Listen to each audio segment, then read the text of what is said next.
Alright, mga ka-plastic, and this is me again, Big Sue, right back at it again with another content. Tatalakayin po natin ang tungkol dito sa surprise message ni Zaldico, o dating congressman ng Ako Bicol, mga ka-plastic.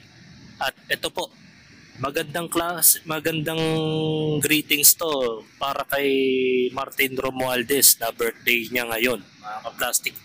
Happy na birthday pa, mga ka-plastic.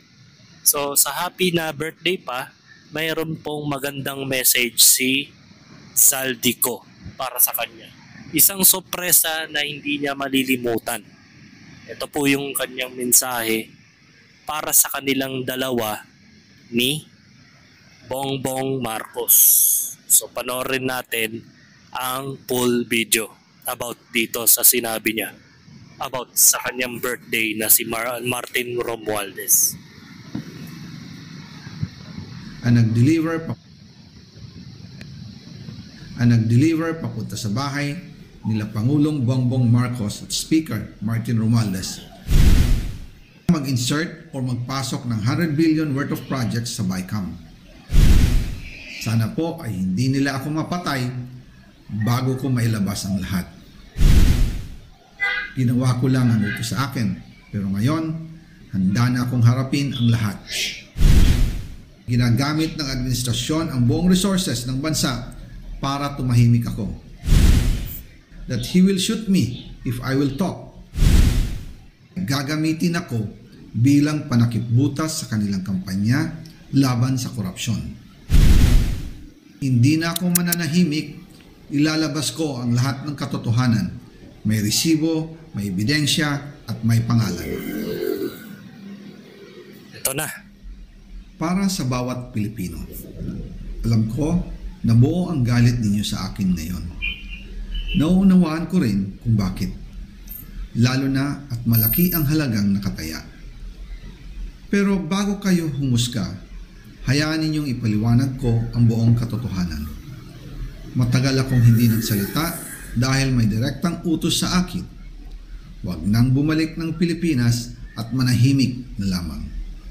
Umalis ako noong July 19, 2025 para sa aking medical check-up. Nakaplanong bumalik pagkatapos ng SONA ni Pangulo.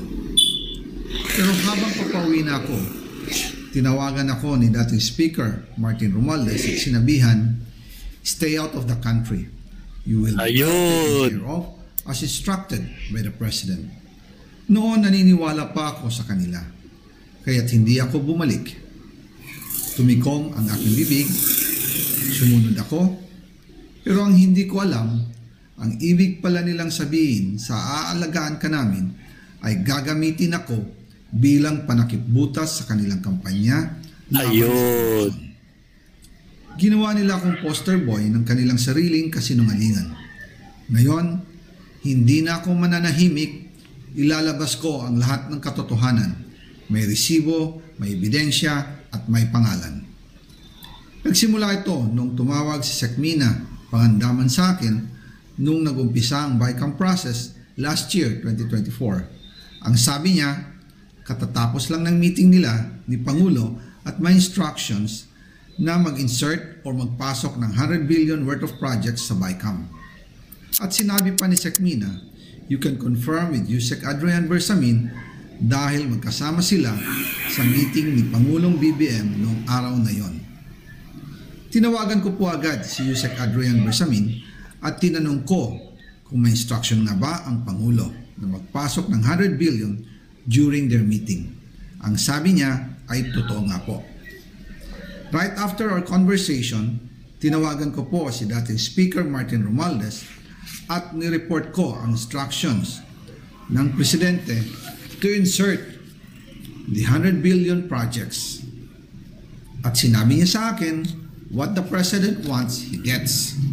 After ng ilang araw, nag-set po ng meeting si Sekmina Pangandaman at Yusek Adrian Bersamin sa amin ni dating Speaker Martin Romualdez sa Aguado Building in front of Gate 4 ng Malacanang at nandun din po si Yusek Jojo Cadiz.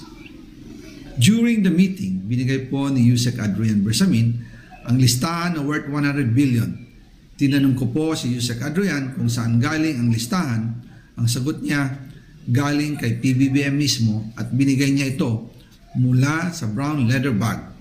Nung sinabi po ni Yusek Adrian Bersamin yung brown leather bag, naalala ko noong nasa Singapore kami right after the elections of May 2022 sa Hilton Hotel, kami ni dating Speaker Martin and PBBM habang pauwi at pabalik ng Pilipinas, hinabol ng PSG ang brown leather bag at ang sabi ni PBBM, maiwan na lahat, wag lang ang brown leather bag. Kaya naniwala ako na utos talaga ito ng Pangulo. Ayos. Pagkatapos ng ilang araw, I informed sina dating Speaker Martin Romualdez, Sekmina Pangandaman, Yusek Adrian Bersamin, and Yusek Jojo Cadiz na kung pwede 50 billion lang ang ipasok sa program funds dahil so sobra ang DPWH funds versus sa DepEd. In practice, hindi pwede na mas malaki ang budget ng DPWH kaysa edukasyon. And yung balance na 50 billion, ilagay na lang sa program funds for the 2025 budget. Dahil Office of the President din ang nagre-release ng lahat ng unprogrammed funds. Pagkatapos ng isang araw, tinawagan ako ni Sekmina at sinabi ang mensahe ng Pangulo. Ipasok ninyo yan dahil pinangako na sa akin ni Speaker Martin yan at hindi na pwedeng baguhin. Kumbaga, ang utos ng hari hindi pwedeng mabali. Ayun. Again, I informed the Speaker and asked clearance about the instructions ng Pangulo. At ang sabi niya, wala tayong magagawa. Kaya po nagtataka ako kung bakit sinasabi ni Pangulo na hindi niya makilala ang budget, samantalang lahat na binawas at dinagdag sa mga ahensya ng gobyerno ay humihingi ng approval sa kanya si Sekmina Pangandaman. Ayun. Abangan daw yung part 2 mga kaplastik. So malinaw na malinaw kung bakit nasabi ni Sara Duterte etong si Romualdez at si Bongbong Marcos ay talagang mastermind di umano sa mga korupsyong nanggaganap dito sa Malacanang mga kaplastik. And that's the reason why kung bakit si Saldico ay hindi nila magawa nilang pabalikin dito sa Pilipinas. Di ba? Hindi nyo napapansin? Hindi mag-iistorya itong si Saldico kung walang permiso o basbas ng isang pangulo na bumalik ka ng Pilipinas. After, di ba niya, after nang mangyari ang korupsyon dito sa flood control project, hindi po siya pinabalik ng Pilipinas ni PBBM. So marami pa pong mga greetings para kay Martin Romualdez, mga kaplastik. Napakagandang greetings to. Pa-birthday ni Saldico, mga kaplastik. So, malinaw na ganito ang nangyayari ngayon sa gobyerno, mga kaplastik. So nakakalungkot lang na aabot sa punto na kailangan pa niya magsalita para may sabog sa mga publiko ang nangyayaring korupsyon. At ito po, mga kaplastik, may mga listahan po siya ng mga proyekto na inutos daw kay Saldico na insert sa 2025 budget ni Pangulong Marcos na nagkakahalagang 100 billion. At ito po yun, pinapakita nila sa screen, mga kaplastik. Hello po. Ayan. Yan yung mga listahan, mga kaplastik, ng mga proyekto. Diba? Napakarami. So may mga comments po about dyan, mga kaplastik. Ito po yung mga kani-kanilang mga opinion. Bagamat sinasabi nga na very good, pero hindi pa rin siya ligtas. So hindi naman siya nagmamalinis sa puntong ito, mga kaplastik. At hindi rin siya bumabawi, mga kaplastik. Malinaw na sinabi sa kanya, sinabi ni Saldico na hindi siya pinapauwi sa Pilipinas. Di ba? At that's the reason why kung bakit napagala-gala siya sa France, paikot na kung saan sang panig ng mundo, kung saan sa nagtatago. Ngayon, yung mga nagsasabi na mahiya naman kayo, pati pala si BBM kasama dun sa sinasabi niya. Pati sarili pala niya sa mismong zona. Diba? Tama nga ang sinabi ni Inday Sara, mga kaplastik, na talagang magkasabwat itong dalawang tao to. Si Romualdez at si Bongbong Marcos. Diba? Kaya nakakatakot na ang gobyerno ay ganito na mismo. At hindi nyo napapansin, may mga nag-sum up allegations na hanggang ngayon wala pa rin nakukulong. At ang sagot ni Bongbong Marcos ay hindi po dapat minamadali ang kaso sa flood control project. Dahil ang reason nila, baka daw may madamay pang ibang tao na hindi naman pala sangkot. Pero bakit kailangan mo patagalin pa yung issue na malinaw naman na mayroon naman talagang ebidensya na. So pag may impluwensyan tao, matagal ang proseso. Diba? Matagal ang proseso dahil sila ang nadadamay, mga kaplastik. Sabi nga ni Zaldi Gaite, naglagan na talaga ang nangyayari. At nakakalungkot isipin na ang mga pondo ng bayan na dugot pawis ng mga mamamayan ay tila nagamit na paraang malayo sa tunay na layunin nito. Grabe talaga ang pagbaboy sa budget ng bansa na dapat na sana inilaan para sa makabuluhang proyekto. Lalo na sa sektor ng edukasyon na matagal nang nangangailangan ng mas mataas na pondo at mas maayos na suporta mula sa pamahalaan. Nakakaiya at nakakapanghina ng loob na marinig ang ganitong mga balita. Lalo na't milyong-milyong estudyante ang umaasa na maayos na sistema at programang pang-edukasyon. Sa ganitong sitwasyon, nararapat lamang na magkaroon ng masusing investigasyon at pananagutan at tunay na reforma upang matiyak na ang kaban ng bayan ay nagagamit para sa kapakinabangan ng taong bayan at hindi para sa pansariling interes ng iilan, mga kaplastik. So nakakalungkot nga naman, mga kaplastik, na ganito ang nangyayari ngayon sa gobyerno, na kung bakit hanggang ngayon ay wala pa rin nakukulong.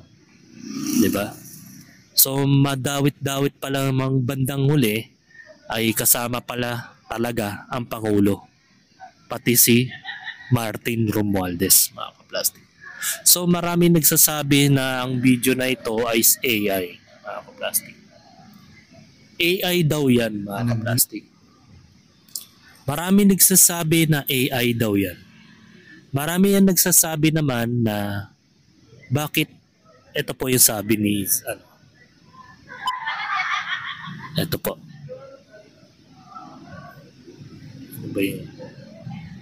Ito. Sabi naman ni Nika Gadi, my main takeaway from this video that we have yet again another politicians pointing fingers to look clean and guilty. Zero real accountability, willingness to give the money back and contribute to speed up the judicial process. It always the same PR. I was forced to do this. Now I have a guilty conscience. I have the receipt and anyone else is to blame. Sure, but the blaming can be the credible story, but why do you keep letting them manipulate us like this? So hindi niya minamanipulate ito, mga kaplastik. Sabi nga niya naging cover daw siya ni Saldico ay ni Romualdez at ni PBBM, mga kaplastik. Siya yung naging cover poster ng dalawang ito. So sa madalit salita, may sindikatong nagaganap sa Malacanang, mga kaplastik. So hopefully na meron pong malinaw na explanation about dito at hindi pa nagtatapos ang serye about dito. So may part 2 pa ang kanyang opinion regarding dito, hopefully na ma-cleared out o masabi na niya talaga kung ano ba ang kinalaman ng dalawang ito sa sinabi ni Zaldigo. So hanggang dito na lang ang aking opinion, and this is me again, Big Sue, lagi nagsasabing ang mga plastic ay matagal mabulok dahil ang mga plastic ay toxic. Kaya what's up mga ka-plastic, and this is Kambid, commentary video ng video live stream. Signing out. Alright. Mga ka-plastic, kung nagustuhan nyo ang aking video, isubscribe nyo lang ang aking channel. At the same time, i-hit nyo rin ang notification bell at yung all para ma-notify kayo sa aking susunod ko pang video sa aking YouTube channel. Maraming salamat po mga ka-plastic.